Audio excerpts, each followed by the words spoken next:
Kami pun tuang aja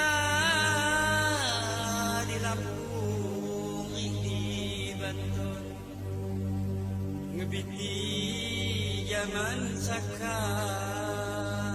ingin tarik mak lebon mina sangaji di pati raja Banten ganta kebuayan ni cikoneng ampat pekon pernah sembah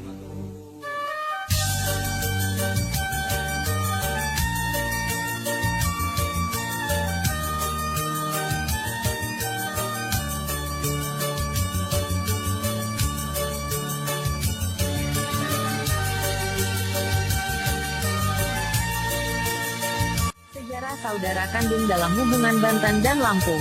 Ternyata tak sekadar hubungan antar daerah otonom dalam wilayah kesatuan Indonesia. Hubungan Banten dengan Lampung dibentuk oleh perjalanan sejarah saudara kandung yang saling melengkapi dan mendukung. Dalam rubrik Babat Banten kali ini, redaksi Banten Hits akan mencoba memaparkan peristiwa masa lalu, yang kemudian membekas jadi fakta dalam kekinian kaitan hubungan Banten dengan Lampung. Tulisan ini seluruhnya bersumber dari makalah Husin Sayuti berjudul, Hubungan Lampung dan Banten dalam Perspektif Sejarah. Makalah ini dibukukan dalam kumpulan makalah diskusi berjudul, Banten Kota Pelabuhan Jalan Sutera. Jika kita berkunjung ke Lampung, ada pengetahuan yang lazim diketahui oleh masyarakat Lampung.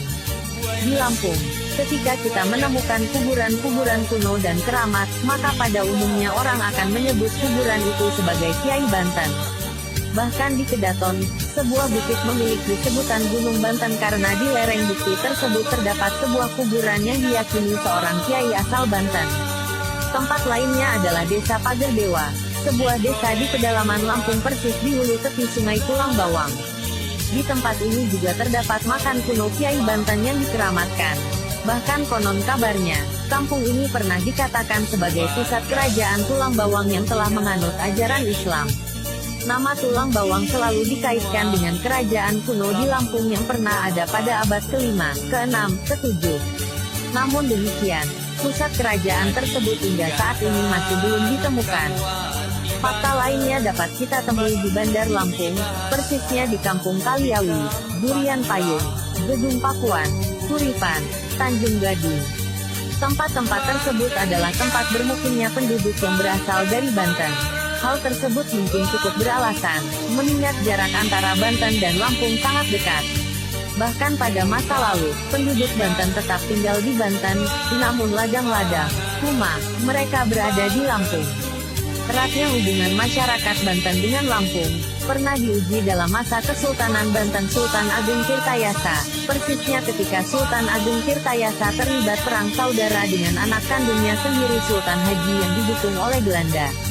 Meski Sultan Agung Tirtayasa kalah dan harus menyerahkan Lampung sebagai imbalan untuk VOC yang telah membantu Sultan Haji, namun hubungan penduduk Banten dengan Lampung tetap istimewa. Menyebut Banten bagi orang Lampung, adalah tempat yang baik untuk menuntut ilmu, mengabdi bahkan persiapan untuk memerintah Lampung. Hubungan Banten dengan Lampung ini, ditandai dengan piagam tembaga yang ditemukan di rumah kediaman kerabat Raden Intan di Kampung Kuripan yang membuktikan permulaan masuknya pengaruh Banten di Lampung. Menurut isinya, lebih kurang merupakan perjanjian persahabatan, apalagi bila diingat piagam ini dibuat pada masa pemerintahan Sultan Hasanuddin dari Banten dan Ratu Darah Putih dari Keratuan Darah Putih, Lampung. Keduanya diketahui sebagai putra-putri Fatahillah yang berlainan ibu. Inilah isi piagam sumpah suku Lampung dan suku Banten. Lamun ana musuh Banten, Lampung pangarep Banten tuturi. Lamun ana musuh Lampung, Banten pangarep Lampung tuturi.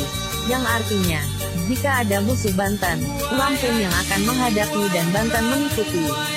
Dan jika ada musuh Lampung, Banten yang akan menghadapi dan Lampung mengikuti.